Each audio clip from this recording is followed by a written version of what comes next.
Collective action comes from 3 points. There is a desperate demand, there is a need, there are solutions which exist. This is a desperate need for us right now in this country to match supply and demand. Hello and welcome to Up Close and Personal Season 2 at InvokED Studio, where we dive deep into the heart of leadership, collective action and education equity. I'm your host Pavitra, and today we have Shri Muzammil Khan, IAS with us. If I could briefly introduce Muzammil Khan, he is an IAS officer at Khammam district in Telangana, a 2017 batch officer, a dynamic leader. He comes from a distinguished family of civil servants. Known for his proactive governance and community engagement, he continues to drive impactful change. It's a delight to have you on the show. Pleasure. Thank you. I would firstly like to know, what is that thing that drives you towards working on education? To put it very simply, I think all my school life, I was a backbencher. I was not an excellent student, I'm sure my teachers would agree. But I'd always understood, I'd always had a curious mind. I always wanted to know more about the world and why it was the way that it was. When I finally transitioned into the civil services, you look into stuff. Why am I in this career? What do I want of the next 30, 35 years of my life? It hit me that I wanted to focus on education because this would be the most meaningful contribution that I could offer through my services, and that there was a desperate need for it in our country and most regions across the world. Once you've stepped into a classroom, so I was volunteering as a teacher in various occasions prior to my selection too. The second you look at kids in your classroom in government schools, you understand that the love that they give you when you're invested in them is immeasurable. Secondly, if you're able to meaningfully contribute to their situation, give them the confidence to utilize their abilities. They have the ability, they have the required skill set, all they need is the confidence to break through. Right. Then they're on their own. Then the entire generational poverty that they have experienced can be broken. Now that pushes you day to day as an administrator to contribute to that sector, because if you're talking about it in private equity terms, the return on investment you get is 100 times more than the return that you get in any other sector. So yeah, that's what would motivate me, seeing the change that you can bring about.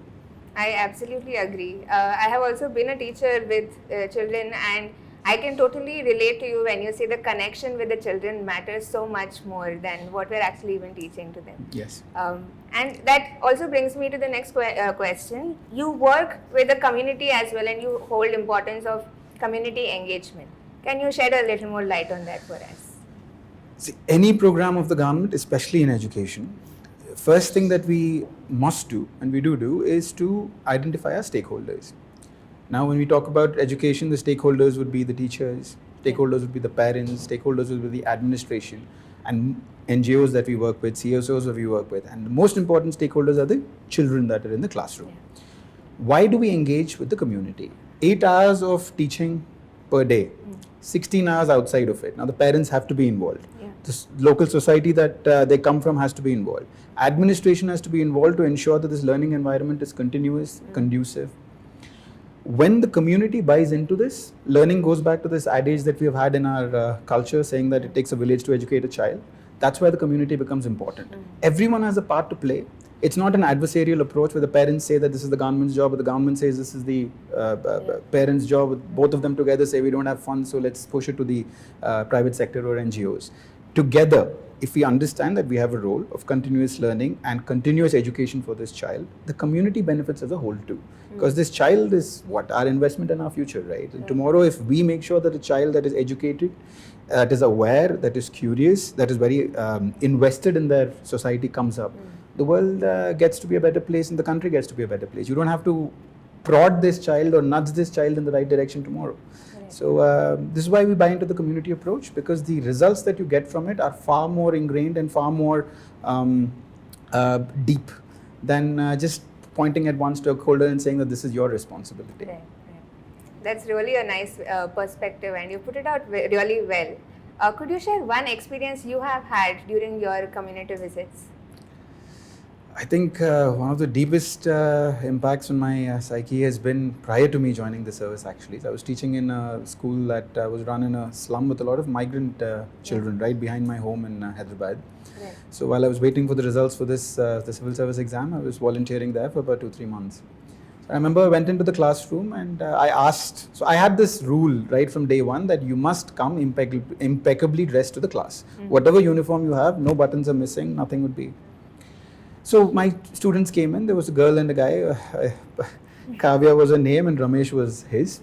They had stains and stuff. So I chastised them. I said, please stay out of class. Why are you dressed like this? No, our classroom will maintain the integrity. It doesn't matter what happened outside, inside, you must be responsible for the way you appear. Later on, I called these kids and spoke to them and I asked them why, what is the reason that you're there? Usually you're good students. He said, sir, the girl. Say, sir, yesterday there was domestic violence at my home. My mother was being mistreated by my father and I couldn't sleep all night. In the morning it was a soul. And the boy says that it had rained a lot yesterday and my house got flooded. So I slept on the pavement outside and this is why I'm dressed like this. See, this impact that it has on your psyche to understand who you're doing this work for and why is immeasurable in moments like this. Purely because they require care. They require love. They're required to be told that they can be more than the sum of their circumstances. They can thrive. They will thrive, provided that we handhold them, love them through this process. This has left an indelible mark through me throughout. So now I try to put myself in their context. It's not just a child that is not attentive in class. Have they not eaten? Are they from single parent families? Do they have nutritional deficiencies? It's not just a child that's being truant. Do they not understand the language in the class? Are they a migrant child that is coming from Odisha and my classes are being run in Telugu? So this makes me want to understand the community situation of this child before going into and trying to give them advice on what do we do, take it forward. And more importantly, we try to instill this sense in all our teachers. Every child comes with ability. Every child comes with a very wonderful sense of being. Don't just teach the front row of your classroom because they're more active. They might come from slightly more forward families. Every child needs to be pulled up because you don't know which one of them is going to go on to change the face of our country or the district or the state. Not everybody, like I give my own example, right? Not everybody that is not active in school is like that because they're not curious or because they don't have ability. Some of us just don't like to speak a lot or we don't interact because the circumstance isn't conducive to how we like to learn. So I think a lot of these have forged my own identity starting from that one incident that I mentioned.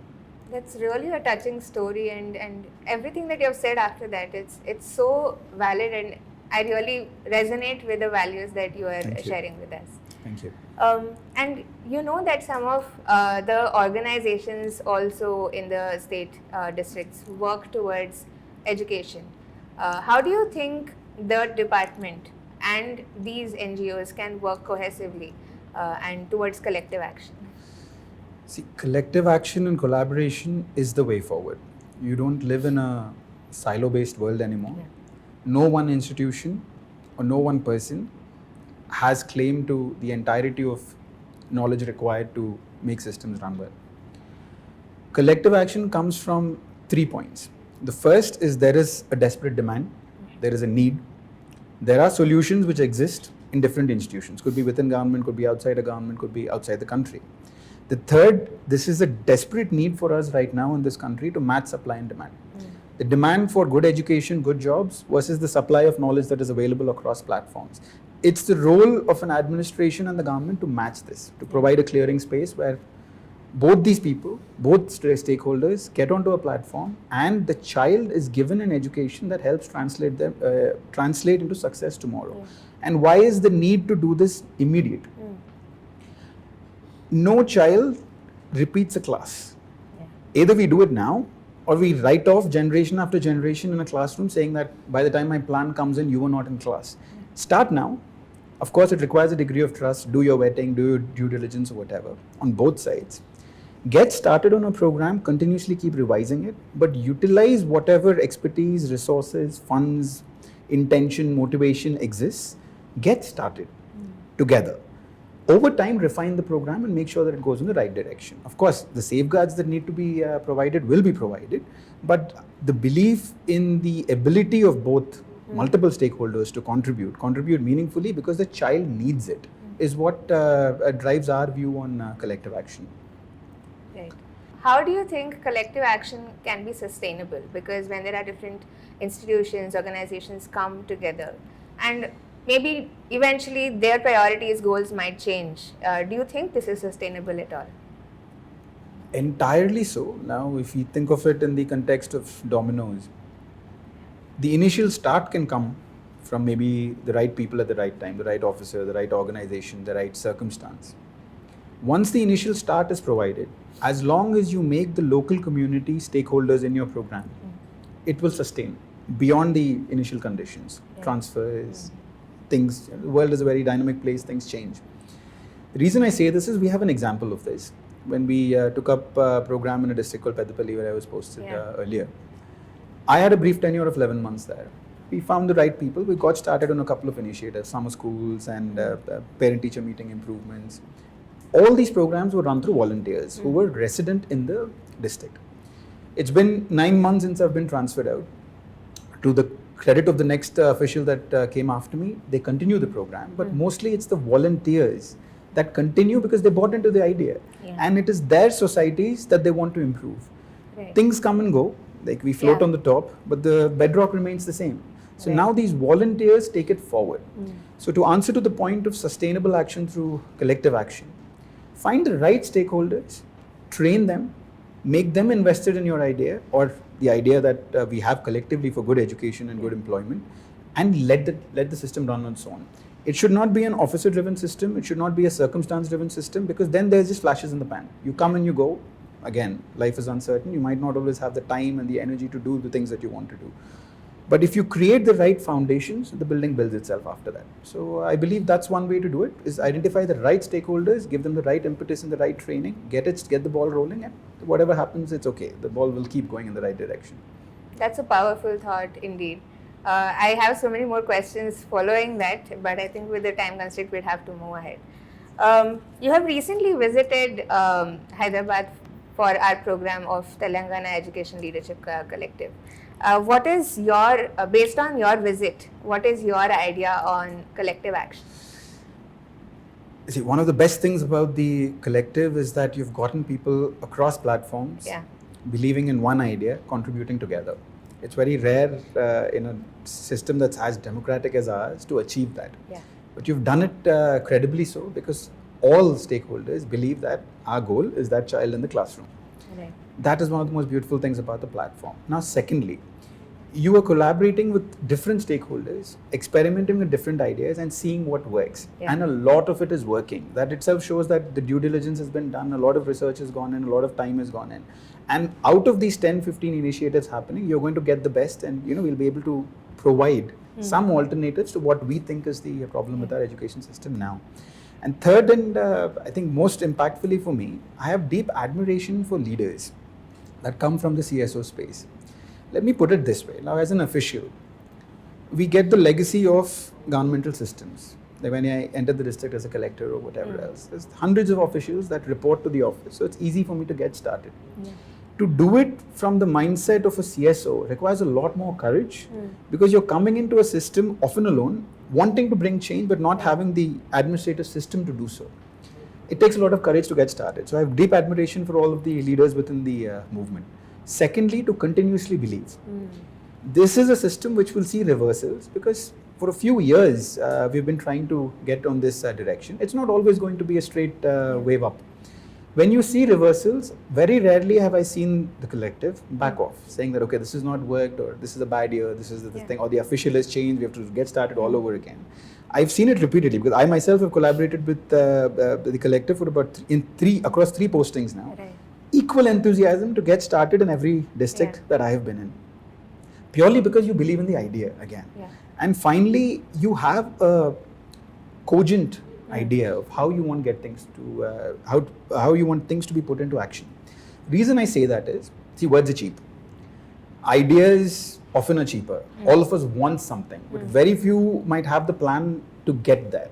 and the energy and the effort and the motivation and the time, you do it. Results are flowing, right? You're able to see offshoots come, and these will become these mighty oaks of tomorrow, and hopefully change what we believe should be changed. So these are the 4 things that I really admire about the collective, flowing from the session that I was exposed to too. That's really nice. I really like the perspective you brought into collective action and the way you look at this Telangana collective as well. If we could shift gears a little bit, as you can see, we have 4 jars in front of us on different topics. If you could pick any one topic and a question from there for our viewers as well. This is going to be offbeat, so should I read it? Sure, yes, please. So what's the best advice you've ever received? It would have to be from my parents, is to just not stop. It's simple advice, but repeatedly in life, I mean, especially when you believe in the idea that you are on the journey for, and when you've predetermined that it's not going to be an easy journey, laugh your way through it. Actually, there's a saying that we use, and me and my wife joke about this all the time, is a lot of our life is comedic, but we approach it like we're in a tragedy. A lot of the things that happen in society are very funny to look at, like people behaving differently, people understanding the motivation but doing things differently. Learn to laugh at your circumstance. Always remain, have the ability to joke around, but believe in the mission that you're on. Never get so stressed and so worked up about results that might take a little while to come. Again, things are not as straightforward, especially in a sector like education. Keep heart, keep strong, be brave. You will get there, and have fun along the way. And when you get there, remember to always pay it forward. Make sure that, say you've succeeded. We always tell our students this in our schools. You succeeding changes very little. Maybe you, your family. If you succeed, come back to your village, your ward, your municipality. Take another 10 with you. You're talking about the collective. Ricochet, right? You multiply until we get to a situation that we know as a country and a society we deserve to be in. An aware, an educated, a well-employed and meaningfully developed population. Sorry, that was a slightly roundabout and lengthy way to get to it, but in brief, it is to never give up, provided you believe in the idea that got you started on the journey. That's an absolutely great thought, and again, the way you put it is really well. With this, I think we'll have to wrap up with our last question for this episode. What is one hope you have for the future of this country in education? See, I mean, thanks to, I've been blessed enough to be able to travel across most of the world. There is no country like our country. There is no country that has managed the immense diversity we have and paired it with the affection that we have for each other. This country is one of the most beautiful experiments in democracy that thrives. But it's an unequal country. It's not a country that's based on equality. We are not all given the same opportunities. Birth should not determine where you end up. Yes, complete equality is a myth. We've had that experiment in the world and it didn't go too well. But opportunity should be provided to everybody.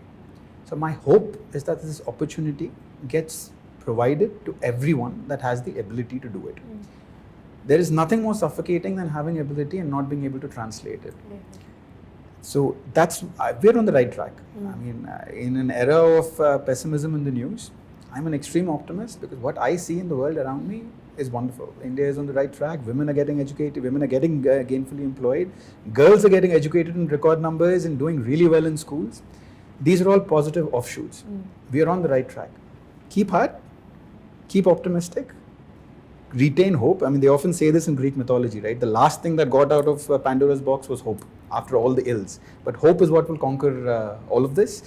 So my hope is that we will remain true in our belief that our country is great. It will continue to be great, but the bedrock of that might not have been provided equally to all will be changed. Equal opportunity translating into phenomenal results. That's my hope.